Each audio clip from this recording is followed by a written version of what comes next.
How's it going, guys? This is New, bringing you a closer look into the most commonly drafted heroes throughout Epic 7's higher end tier of World Arena. Keep in mind that we only looked at the hero draft data between Champion and Legend ranks, as we felt that this would best represent the overall current competitive meta. Additionally, while this may only be the top 5 most drafted heroes, we may touch upon other popular World Arena heroes in this list. Jumping right in, coming in at number 5 is Seaside Bologna. While a handful of counters may have been introduced, such as Roana, Last Rider Crow, and to unpopular opinions Pavel, Seaside Bologna still remains a powerful World Arena pick. Drafting Seaside Bologna tends to force the opponent into a reactive draft, usually in the form of Roana. Despite drafting Roana as a counter, they're now faced with the issue of letting Seaside Bologna through the draft phase and a good chance of entering the fight without Roana to help. From there, it's important that more answers are further drafted alongside Roana to fight against buff block, anti-heals, targets, and an onslaught of defense breaks coming from a tanky hero that still dishes out consistent damage. With up to 4 separate debuffs, built-in survivability, dealing damage out of turn, it's to no one's surprise to see Seaside Bologna on this list. Next at number 4 is Remnant Violet. When fighting against an equal opponent, the deciding factor will oftentimes fall on the side who swung the odds in their favor, even if it's not a guaranteed 100%. Typically built fast and packed with incredible single target burst, Remnant Violet is very self-sufficient. While he does have counters in the form of say Falcon or Flurry, he also works great with her as well. Due to his passive concentration, he can flexibly be taken into any draft as a damage dealer without having to worry about instantly being taken out.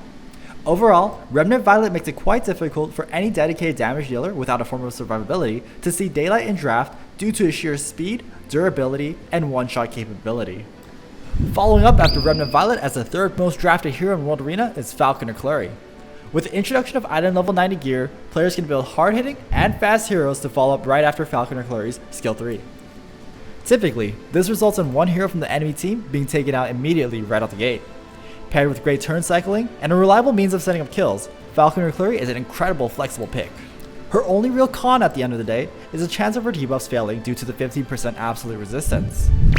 A lot of you perhaps expected to see her on here, so it may come to no surprise to see Fallen Cecilia as our 2nd on this list.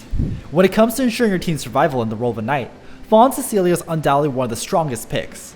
Not only does she drastically reduce the opponent's chance in getting in a clean cleave, her passive barrier at the end of each turn makes fighting against her feel as an uphill climb in longer drawn out matches. As a knight, she's very flexible into any team and doesn't quite have any absolute counters she needs to worry about, making her an excellent early draft choice. Last but not least, the top most picked hero in high tier World Arena is Arbiter Vildrid. This is the part of our script where I go over his strength and what motivates players to draft him often, but we're not going to do that. Because you all already know the reason why. Descending Blade! Jokes aside, you'll notice that a majority of the pure damage dealing heroes commonly drafted have some form of survivability. Whether it's a self-revive like Arbiter Vildrid, a high chance to avoid being hit like Remnant Violet, the prevention of being one-shot like Tempest Surin, or immortality such as Chiron. The most important thing is introducing a factor of prevention when drafting a damage dealing hero. Again, just take a look at Seaside Bologna and her damage share passive, and even Spectre Tenebria with her ability to avoid being targeted. All of these most commonly drafted damage dealers add a layer of challenge the opponent has to consider carefully with their response picks. This covers the top 5 most commonly drafted heroes across the upper ranks of World Arena. If you'd like to see more coverage from the official channel on these topics, let us know in the comments. Hopefully, those of you looking to climb the ranks in World Arena found this video very helpful. Remember guys, stay sheeps, and I'll see you all in our next video.